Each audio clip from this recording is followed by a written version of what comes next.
Show that one and only one out of n plus 1 and n plus 2 is divisible by 3 where n is any positive integer. अब यहाँ पे सबसे बड़ी बात हमें सबसे पहले नंबर पे ये समझ में आना चाहिए कि अगर किसी भी नंबर को हमें ये पता करना हो कि वो किसी पर्टिकुलर नंबर से डिविजिबल है या नहीं है, उसके लिए क्या कंडीशन होना चाहिए। तो यहाँ पे पहले मैं आपको ये रफ में सिखा दूं, देखोगा आप इस बात को ध्यान से देखना कि मान लो हमारे पास 15 है, ठीक है, और आपसे पूछा जाएगा कि क्या ये 3 से डिविजिबल है, तो आप कैसे चेक करोगे? तो आप तुरंत चेक करोगे कि या इसका देखो प्राइम फैक्टर, इसके जो प्राइम फैक्टर्स हैं या इसमें कोई भी फैक्टर जो है उसमें एक फैक्टर क्या 3 है।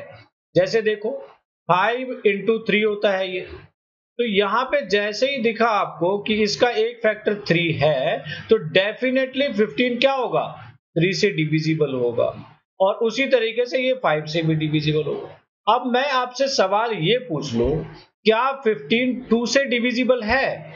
तो आप क्या बोलोगे, 2 से डिविजिबल नहीं है।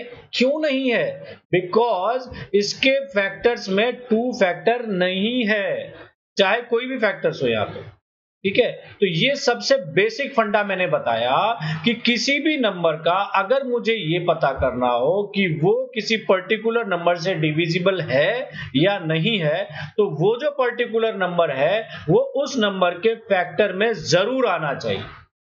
अगर आता है तो वो डिविजिबल है, अगर वो नहीं आता है तो डिविजिबल नहीं है। जैसे मैंने यहाँ पे 3 और 2 का एग्जांपल दिया 15 के लिए, तो 15 को 3 से तो डिवाइड कर सकता है 3, लेकिन 2 डिवाइड नहीं कर सकेगा बिकॉज 2 इसके फैक्टर नहीं है, ठीक है। तो वही कॉन्सेप्ट हम यहाँ पे यूज करने वाले हैं। देखिएगा इस क्वेश्चन को सॉल्व करने पे, तो सबसे पहले हम क्या मान लेते हैं, क्योंकि हमें ये क्वेश्चन दिया हुआ है कि हमें ये इस फॉर्मेट में दिया हुआ है, तो और हमें 3 से डिविजिबिलिटी निकालना है, तो मान लेते हैं कि n को हम जब 3 से डिवाइड करें, क्या लिखेंगे यहाँ पे, सबसे पहला स्टेटमेंट बहुत इंपॉर्टेंट है इसमें, on dividing n by 3, on dividing by 3, let q be the quotient and r be the remainder। अब ये ऐसा इतना सब कुछ तामझाम क्यों लिखा? तो इसीलिए लिखा क्योंकि हमें इसमें यूक्लिड डिवीजन जो लेमा है उसको अप्लाई करना, ठीक है। तो इसीलिए अब क्या करेंगे, बाय यूजिंग यूक्लिड्स डिवीजन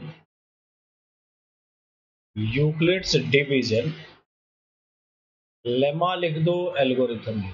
तो क्या हो जाएगा, क्योंकि यहाँ पे n को डिवाइड कर रहे हैं 3 से, तो यहाँ पे मान लो 15 को हम 3 से डिवाइड करते, 15 को 3 से डिवाइड करते, तो क्या होता, हमारे पास 2 और नंबर आते, कौन कौन से, क्वोशिएंट और रिमाइंडर। तो 15 को मैं 3 से डिवाइड करूं, 3 5 जा 15, तो रिमाइंडर इस केस में 0 और क्वोशिएंट 5 है। तो इसको अगर मैं लिखूं 15 को तो कैसे लिखूंगा, तो 15 बराबर डिवाइजर मल्टीप्लाई क्वोशिएंट और प्लस में रिमाइंडर, है ना। तो उसी तरीके से बोला, अगर मैं 3 से इस नंबर को डिवाइड करूं तो मेरे पास क्या आएगा, एक क्वोशिएंट q आएगा और रिमाइंडर मेरे पास r आएगा।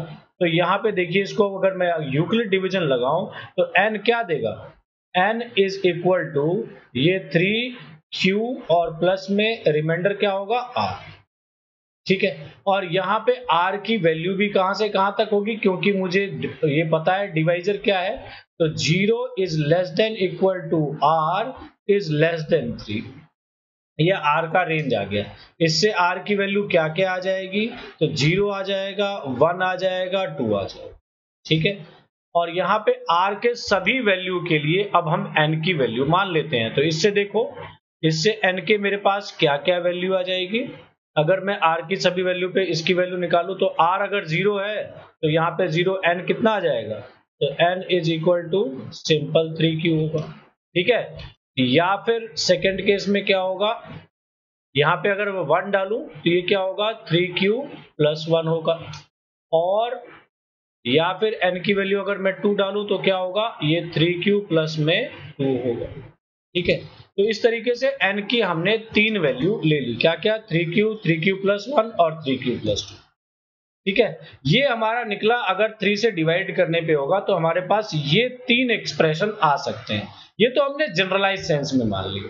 ठीक है, अब यहाँ पे चेक करना है कि n, n+1 और n+2 ये जो 3 फॉर्मेट है, इन तीनों में से कोई एक ही क्या होगा 3 से डिविजिबल होगा एट अ टाइम, मतलब किसी सिंगल टाइम में सिर्फ इन तीनों में से कोई एक ही नंबर 3 से डिविजिबल होगा। तो अब उसकी बात कर लेते हैं। तो यहाँ पे देखिए, इन तीनों केसेस पे बात करेंगे। इसको मान लेते हैं ये केस 1 है, ये केस 2 है, और ये हमारा केस 3। ठीक है, तो यहाँ पे इस केस के लिए बात करते हैं। तो सबसे पहले लिखेंगे फॉर, पहले मैं लिख दूं पूरा सही से आपको, क्योंकि इसमें स्टेटमेंट बहुत इंपॉर्टेंट है। देखो, सबसे पहले मैं केस फर्स्ट, इसमें n इज इक्वल टू क्या है 3q। ठीक है, तो इसमें हमारे पास क्या क्या फॉर्मेट है ये देखो, n है, n+1 है, n+2 है। तो इन तीनों ही केसेस में देखेंगे। देखो, तो यहाँ पे मैं इसकी n की बात करूंगा, यहाँ पे n+1 की बात करूंगा, और यहाँ पे n+2 की बात करूंगा। ठीक है, अब यहाँ पे अगर n है तो यहाँ पे ध्यान देने वाली बात है कि n की वैल्यू तो 3q ही है, तो यहाँ पे तो 3q है, तो सिंपल मैं क्या लिख सकता हूँ, इसको 3 इंटू q लिख सकता हूँ। तो इसका मुझे फैक्टर क्या मिला, 3 और q मिला, तो 3 फैक्टर मिला, तो इसलिए 3 से ये डेफिनेटली डिविजिबल होगा, जैसे कि मैंने आपको 15 के लिए बताया। अब इस केस में देखते हैं, तो यहाँ पे n की वैल्यू क्या आ जाएगी 3q, तो यहाँ पे इसकी वैल्यू पुट करेंगे तो n+1 is equal to 3q plus 1, बस यही होगा। अब इसमें देखो क्या कॉमन 3 फैक्टर आ सकता है, 3 क्या कॉमन आ सकता है, नहीं आ सकता, तो इसलिए ये डिविजिबल नहीं होगा। इसमें लिखो दिस इज डिविजिबल बाय 3, लिख दोगे बिकॉज 3 इज अ फैक्टर, तो इसीलिए n is equal to 3q is, या 3q ना लिखो, सिंपल लिख दो n is divisible, n is divisible by. ठीक है, ये स्टेटमेंट लिखना जरूरी है। अच्छा, इस केस में क्या हो गया, तो बिकॉज भी मत लिखो, सिंस लिख दो, since 3 is not a factor, तो इसीलिए n+1 is not a, is not divisible, not on a, not divisible, is not divisible by 3। ठीक है, और इसी तरीके से इसमें देखो, तो अब n+2 क्या हो जाएगा, तो 3q प्लस 2, इसमें भी क्या है आपको ये फैक्टर नहीं मिलेगा, तो लिखेंगे since 3 is not a factor, इसीलिए n+2 is not divisible by 3। तो यहाँ पे देखो, इस केस 1 में कौन सा डिविजिबल हुआ, तो सिर्फ मेरा n वाला डिविजिबल, और ये दोनों डिविजिबल नहीं हुए। तो केस 1 में तो समझ में आ गया। तो वो जो क्वेश्चन में बोला है कि तीनों में से कोई एक ही एक बार में डिविजिबल होगा, ये केस 1 में तो समझ में आ गया। ऐसे ही मुझे बाकी दोनों केसेस में भी करके दिखाना पड़ेगा। तो देखो, बाकी 2 केसेस में भी करते हैं। तो यहाँ पे अब मैं केस 2 की बात करूं, तो यहाँ पे n की वैल्यू क्या होगी 3q प्लस 1। तो देखो, n की वैल्यू ये 3q प्लस 1, इसकी बात हो रही है। ठीक है, केस सेकंड। तो यहाँ पे मुझे इन तीनों के लिए क्या करना पड़ेगा, तो यहाँ पे मेरे n की बात करूंगा, यहाँ पे n+1 की बात करूंगा और यहाँ पे n+2 की बात करूंगा। ठीक है, तो यहाँ सिर्फ n है, तो यहाँ पे n की वैल्यू क्या होगी 3q+1 है ना। तो यहाँ पे देखो 3 तो कॉमन फैक्टर मिला नहीं, तो 3 फैक्टर नहीं मिला तो क्या होगा, इसकी तरह बात करेंगे कि n is not divisible by 3 because 3 factor नहीं मिला। जबकि यहाँ डालेंगे तो क्या होगा देखते हैं, तो यहाँ पे n+1 इज इक्वल टू, अब क्या वैल्यू डालेंगे तो n की, यहाँ पे 3q+1, तो 3q+1 और ये +1 और भी है ना, n की वैल्यू ये, तो n के जगह पे तो ये डाल दिया और +1 भी तो है, ये देख रहे हो +1, तो वो भी +1 करेंगे तो क्या होगा, ये 3q+2 हो जाएगा। ये बिल्कुल आराम से समझना, n की वैल्यू ये, तो n के जगह पे ये डाल दी वैल्यू और +1 है तो +1 डाल दी, तो 3q+2 हो गए।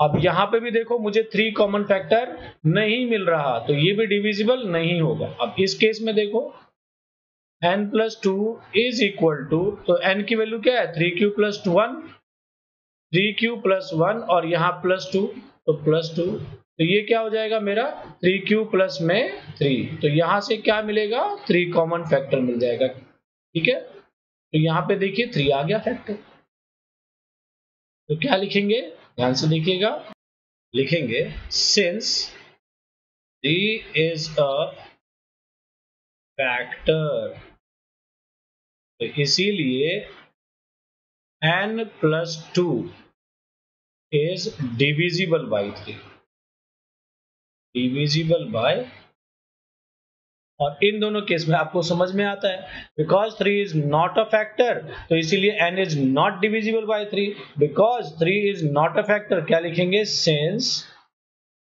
a is not a factor.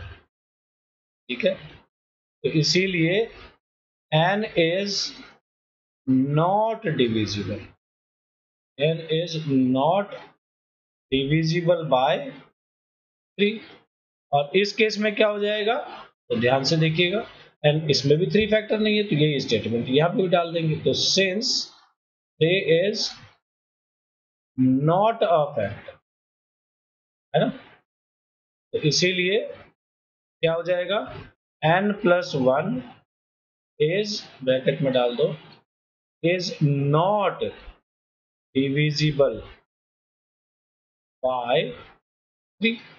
ठीक है, केस 1 में देखिए, केस 1 में हमारा ये n मिला, केस 2 में हमें ये मिला फैक्टर।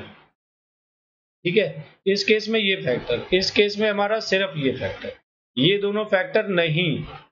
ठीक है, तो यहाँ पे इस तरीके से बस छोड़ दो। अब केस 3 में देखते हैं, केस 3 क्या क्या है, केस 3, और यहाँ पे n की वैल्यू क्या है, तो 3q प्लस में 2 देख लेते हैं, देखो 3q+2 है ना, तो यहाँ पे इस केस की बात करेंगे। अब देखिएगा कैसे, तो हमारे पास क्या क्या 3 केसेस हैं, एक हम n की बात करेंगे, एक हम n+1 की बात करेंगे, एक हम n+2 की बात करेंगे।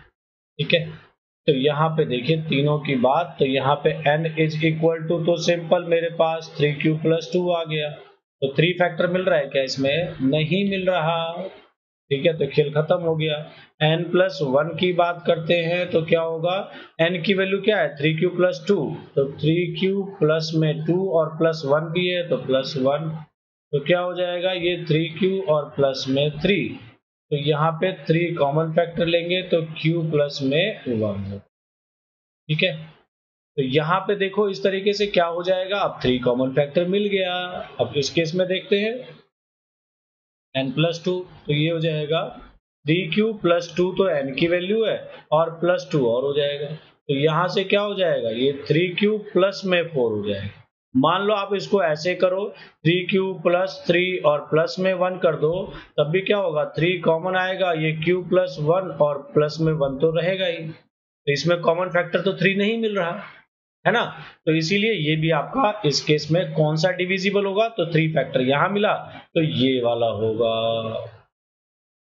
समझे, तो स्टेटमेंट लिख लो जल्दी से, क्या लिखेंगे, तो लिखेंगे since 3 is not a factor.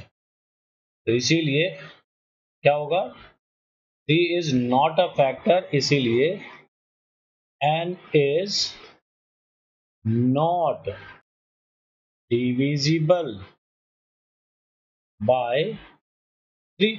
ठीक है, अब इसमें देखो, इसमें 3 फैक्टर है, लिखेंगे सिंस 3 इज अ फैक्टर, तो इसीलिए क्या होगा, n प्लस 1 इज बोल रहा हूं, is divisible, n plus 1 is divisible bye 3। ठीक है, और इस केस में फिर वही पहले वाले की तरह कर देंगे, क्या कि नॉट डिविजिबल। तो since 3 is not a factor, तो इसीलिए क्योंकि ये फैक्टर नहीं है, तो n plus 2 is divisible bye 3। ठीक है, तो इस तरीके से आप लोगों को देखो बहुत अच्छे तरीके से समझ में आना चाहिए कि पहले केस में सबसे पहले मैंने आपको बताया कि डिविजिबिलिटी के लिए क्या ध्यान रखना है कि किसी भी नंबर से अगर वो कोई नंबर डिविजिबल है तो उस नंबर में वो चीज जो डिविजिबिलिटी चेक करनी है जिसको, वो पक्का फैक्टर होना चाहिए। तो यहाँ पे देखो 3 जैसे फैक्टर मिला, तो यहाँ 3, यहाँ पे तो हमारे पास 3 केसेज हैं, n की वैल्यू अगर 3 से डिविजिबल होगी तो 3q या 3q प्लस 1 या 3q प्लस 2 हो सकता है, और मुझे चेक करना है n प्लस 1 और n प्लस 2 पे। तो पहले तीनों केसेस के लिए मैं बारी बारी से चेक कर लूंगा। n इक्वल टू 3q के लिए चेक किया तीनों पे, तो सिर्फ n मिला मेरे को। उसका 3q प्लस 1 के लिए चेक किया तो n प्लस 2 मेरे को मिला जो डिविजिबल है, बाकी दोनों नहीं मिले। और n equal to 3q plus 2 के लिए देखा तो ये, तो तीनों ही केसेस में हमने देखा कि n प्लस 1 और n प्लस 2 में से कोई एक ही क्या होता है, 3 से डिविजिबल होता है। तो इसलिए लिखेंगे hence from above 3 cases we conclude that out of n plus 1 or n plus 2 only one number is divisible by 3।